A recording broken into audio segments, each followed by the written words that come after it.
আজকে আমরা পড়ব রবীন্দ্রনাথ ঠাকুরের বিখ্যাত উপন্যাস চতুরঙ্গ।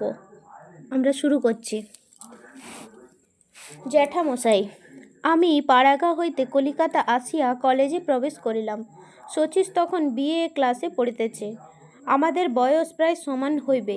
শচীশকে দেখিলে মনে হয় যেন একটা জ্যোতিষ্ক। তার চোখ জ্বলিতেছে, তার লম্বা সরু আঙুলগুলি যেন আগুনের শিখা, তার গায়ের রং যেন রং নহে, তাহা আভা। শচীশকে যখন দেখিলাম অমনি যেন তার অন্তরাত্মাকে দেখিতে পাইলাম, তাই এক মুহূর্তে তাকে ভালোবাসিলাম। কিন্তু আশ্চর্য এই যে শচীশের সঙ্গে যারা পড়ে তাদের অনেকেরই তার ওপরে একটা বিষম বিদ্বেষ। আসল কথা, যাহারা দেশের মতো বিনা কারণে দেশের সঙ্গে তাহাদের বিরোধ বাঁধে না, কিন্তু মানুষের ভিতরকার দীপ্যমান সত্ত্বপুরুষটি স্থূলতা ভেদ করিয়া যখন দেখা দেয়, তখন অকারণে কেহবা তাহাকে প্রাণপণে পূজা করে, আবার অকারণে কেহবা তাহাকে প্রাণপণে অপমান করিয়া থাকে। আমার মেসের ছেলেরা বুঝিয়াছিল আমি শচীশকে মনে মনে ভক্তি করি। এটাতে সর্বদাই তাহাদের যেন আরামের ব্যাঘাত করিত। তাই আমাকে শুনাইয়া শচীশের সম্বন্ধে কটু কথা বলিতে তাহাদের একদিনও কামাই যাইত না। আমি জানিতাম চোখে বালি পড়িলে রগড়াইতে গেলেই বাজে বেশি। কথাগুলো যেখানে কর্কশ সেখানে জবাব না করাই ভালো। কিন্তু একদিন শচীশের চরিত্রের ওপর লক্ষ্য করিয়া এমন সব কুৎসা উঠিল, আমি চুপ করিয়া থাকিতে পারিলাম না। আমার মুশকিল, আমি শচীশকে জানিতাম না। অপরপক্ষে কেহবা তাহার পাড়াপড়শি, কেহবা তার কোনো একটা সম্পর্কে কিছু একটা। তারা খুব তেজের সঙ্গে বলিল, এ একেবারে খাঁটি সত্য।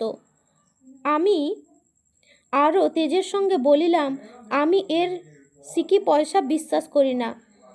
তখন মেষ শুদ্ধ সকলে আস্তিন গুটাইয়া বলিয়া উঠিল, তুমি তো ভারী অভদ্র লোক হে। সে রাত্রে বিছানায় শুইয়া আমার কান্না আসিল। পরদিন ক্লাসের একটা ফাঁকে শচীশ যখন গোল দিঘির ছায়ার ঘাসের ওপর শোয়া অবস্থায় একটা বই পড়িতেছে, আমি বিনা পরিচয়ে তার কাছে আবোল তাবোল কি যে বকিলাম তার ঠিক নাই। শচীশ বই মুড়িয়া আমার মুখের দিকে কিছুক্ষণ চাহিয়া রইল। তার চোখ যারা দেখে নাই তারা বুঝিবে না এই দৃষ্টি যে কি। শচীশ বলিল, যারা নিন্দা করে তারা নিন্দা ভালোবাসে বলিয়াই করে, সত্য ভালোবাসে বলিয়া নয়। তাই যদি হইল, তবে কোনো একটা নিন্দা যে সত্য নয় তাহা প্রমাণ করিবার জন্য ছটফট করিয়া লাভ কি? আমি বলিলাম, তবু দেখুন, মিথ্যাবাদীকে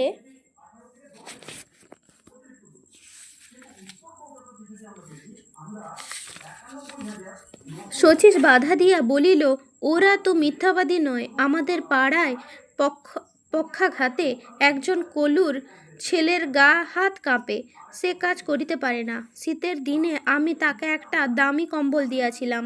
সেই দিন আমার চাকর শিবু রেগে গড়গড় করিতে করিতে আসিয়া বলিল, বাবু, ও বেটার কাঁপুনি টাপুনি সমস্ত বদমেয়াসি।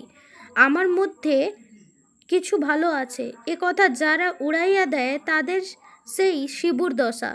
তারা যা বলে তা সত্যই বিশ্বাস করে।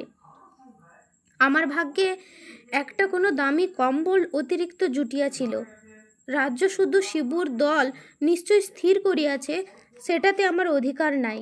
আমি তা লইয়া তাহাদের সঙ্গে ঝগড়া করিতে লজ্জাবোধ করি। ইহার কোনো উত্তর না দিয়া আমি বলিয়া উঠিলাম, এরা যে বলে আপনি নাস্তিক, সে কি সত্য? শচীশ বলিল, হ্যাঁ, আমি নাস্তিক। আমার মাথা নিচু হইয়া গেল।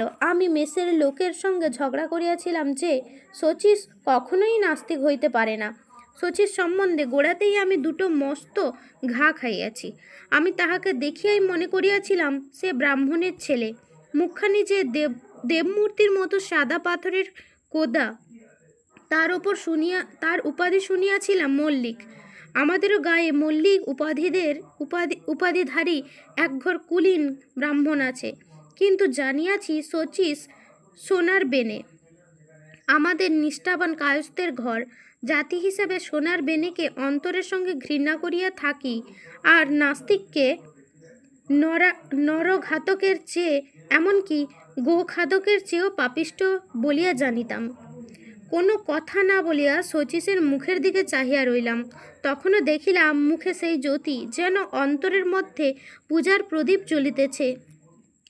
কেহ কোনোদিন মনে করিতে পারিত না আমি কোনো জন্মে সোনার বেনের সঙ্গে একসঙ্গে আহার করিব, এবং নাস্তিক্য আমার গোড়ামি, আমার গরুকে ছাড়াইয়া উঠিবে। ক্রমে আমার ভাগ্যে তাও ঘটিল।